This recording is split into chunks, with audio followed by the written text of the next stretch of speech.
Bueno amigos, en este tutorial vamos a hablar sobre el divisor de potencia o divisor resistivo. El divisor de potencia se realiza por lo general con dos resistencias o con un potenciómetro. Aquí vamos a ver un ejemplo con los dos ejemplos, y aquí os vamos a explicar un poquito cómo funciona. Un divisor resistivo se hace con dos resistencias, R1 y R2. La resistencia R1, una de sus patillas se conecta a VCC, en el ejemplo que vamos a ver es a 4,5 voltios, a una pila. Y la otra patilla se une a la patilla de la resistencia 2, ¿vale? Y ese sería el punto en el que obtenemos la tensión que nosotros queremos regular. Aquí tenemos la resistencia 2 y la otra patilla de la resistencia 2 iría a masa, a 0 voltios,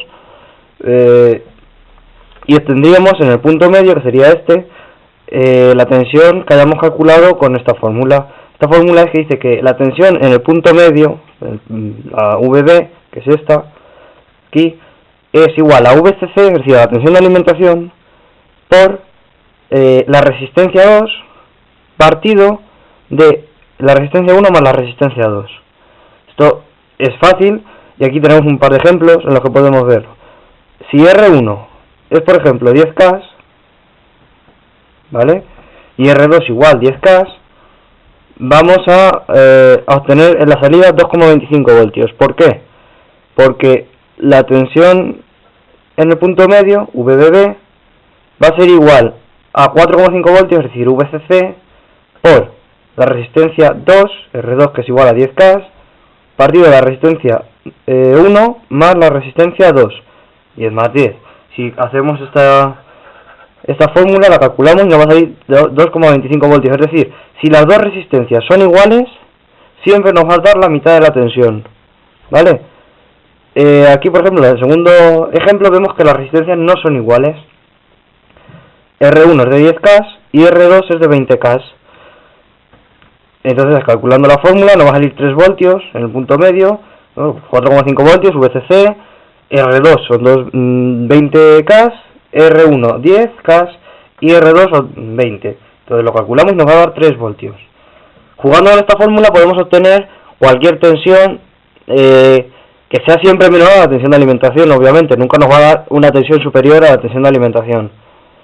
¿Y por qué sucede esto? Bueno, pues esto sucede porque en el punto medio va a haber más tensión si R1 es más pequeño y menos tensión si R2 es más grande, más pequeño.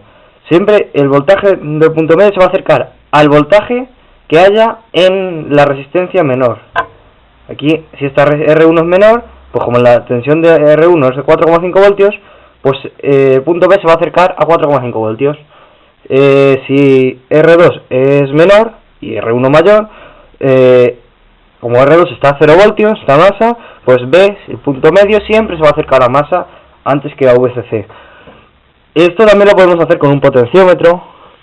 En el potenciómetro lo podemos ver aquí. Ponemos una de las patillas del potenciómetro a alimentación, la otra a masa, y la patilla media, la del dial, sería el punto medio. Aquí calculando igual la fórmula, aunque aquí es más complicado de calcular, pero bueno, se puede calcular igual. Si acercamos el potenciómetro a alimentación, la tensión en el punto medio va a ser mayor, y si acercamos a masa, la tensión en el punto medio va a ser menor. Bueno, ahora vamos a comprobar lo que hemos calculado antes. Aquí tenemos 4 resistencias, estas 3 son de 10K y esta es de 22K, y aquí tenemos un potenciómetro conectado, una de sus patillas a masa, la otra a alimentación, y la patilla media que está aquí, el dial, que es el que variamos con el destornillador. Vamos a comprobar como el primero, que decíamos que son dos resistencias de 10K, nos va a dar 2,17. No nos da exacto, aparte de porque las resistencias no tienen por qué ser exactas, varían su resistencia. La pila ya está un poco gastada y no nos da la tensión que nos tendría que dar. Sin embargo, esta, por ejemplo, nos tendría que dar 3 voltios y nos da 2,96, es decir, que se cumple lo que hemos calculado. Y esta otra, por ejemplo, el potenciómetro, aquí nos da 2,49. Ahora mismo en el sentido que está.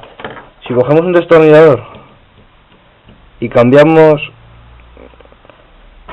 el dial, lo conectamos y vemos que nos da 2,66. Es decir, vemos cómo variando la posición del dial podemos comprobar la resistencia, podemos cambiar la tensión que tenemos en la salida, en el punto medio.